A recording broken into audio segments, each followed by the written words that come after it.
కోస్తా తీర ప్రాంతంలోని తేలిక నేలల్లో సాగు చేయబడుతూ విదేశీ మారక ద్రవ్యాన్ని అధికంగా ఆర్జించి పెట్టే తోట పంట జీడి మామిడి.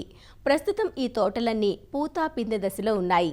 ఇప్పుడు తోటల్లో మనం చేపట్టే కొన్ని యాజమాన్య సస్యరక్షణ చర్యలపైనే గింజ దిగుబడి నాణ్యత ఆధారపడి ఉంటుంది. ఈ దశలో పలు రకాల చీడపీడలు ఆశించి దిగుబడులను హరించే ప్రమాదం ఉంది. ముఖ్యంగా టీదోమ, తామర పురుగులు, పిండి నల్లి, పక్షికన్ను తెగుళ్ల తాకిడి ఎక్కువగా ఉంటుంది. దానికి తోడు పిందె దశలో ఉన్న తోటలకు కొన్ని పోషకాలను అందించాల్సి ఉంటుంది. ప్రస్తుతం జీడి మామిడిలో చేపట్టాల్సిన యాజమాన్య సస్యరక్షణ చర్యల గురించి సూచనలు అందిస్తున్నారు పార్వతీపురం మన్యం జిల్లా రస్తకుంటబాయి కృషి విజ్ఞాన కేంద్రం ఉద్యాన శాస్త్రవేత్త డాక్టర్ ఎస్ శ్రీనివాసరాజు. మనకి ప్రస్తుత తరుణంలో జీడి మామిడి మన ప్రాంతంలో చాలా వరకు అది లేటుగా పూత రావడం జరిగింది. ప్రజెంట్ పంట అనేది పూత, పింజ కట్టే దశలో, గింజ కట్టే దశలో, అదేవిధంగా కాయ దశలో మనకి ఉండడం జరిగింది. ఇప్పుడు మనం చేసుకోవాల్సిన సస్యరక్షణ చూసుకున్నట్లయితే ముఖ్యంగా ఈ టైంలో మనకి ఈ టీదోమ, దాంతోపాటు అదే గింజ, పూత దీన్ని ఆశించి నష్టం పరిచే పురుగులు ఆశిస్తాయి. ఎక్కువగా టీదోమ అనేది ఆశించడం జరుగుతుంది. ఈ టీదోమ లేదా ఈ ఏ పురుగులు వచ్చినా కూడా 3 రకాల స్ప్రేలు అంటే రైతులు ముందు ఏం చేశారో గమనించుకొని దాంట్లో ఏదైనా మార్చి మనం పిచికారీ చేయాలి.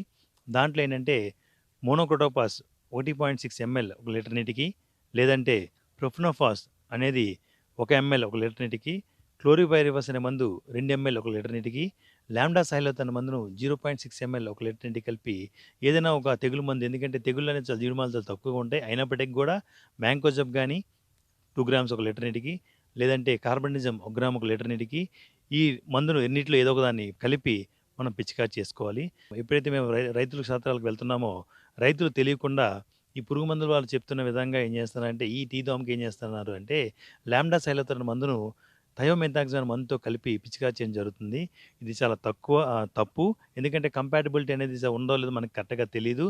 దాని మీద పరిశోధన ఇంకా జరుగుతుంది. కాబట్టి ఈ లాంబ్డా సైలోత్ను అదేవిధంగా థయోమెథాక్సామ్ రెండూ కూడా మనకి ఈ టీదోమని సమర్థవంతంగా కంట్రోల్ చేస్తుంది. కానీ 2 కలిపి చేస్తే ఈ యొక్క పురుగు కొన్ని రోజులకి ఏం చేస్తుందంటే ఈ రెండింటికి కూడా అది రెసిస్టెన్స్ ఏర్పాటు చేసుకొని తర్వాత పనిచేయడం మానేస్తుంది.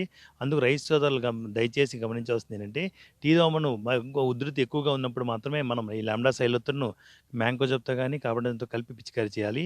లేదంటే ఎర్లీ దశలో మాత్రము తక్కువ పవర్ను మనం వేసుకుంటే చాలా వరకు ఎక్కువ రోజులు మనం ఈ లాంబ్డా సైలోత్ అనే ఒక మందుని యొక్క రెసిస్టెన్స్ని రాకుండా మనం నివారించుకోవచ్చు. దాంతోపాటు మనకేంటంటే ఇప్పుడు ప్రెజెంట్ ఏంటంటే పూత నుంచి పిందికి రావడానికి చాలామంది మనం చేయనివి ఇదేంటంటే నీరు ఎవరు కట్టరు.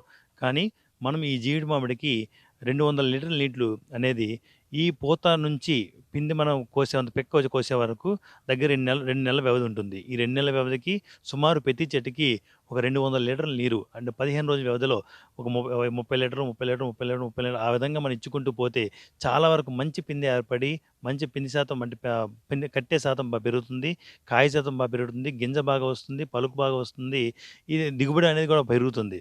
సో అది మాత్రం గమనించేవాళ్ళు రైతు సోదరులు. ఈ విధంగా ఈ 2 నెలల్లో చేసినట్టయితే చాలా వరకు మనకి ఆదాయం పెరగడానికి ఎక్కువ ఆస్కారం ఉంది.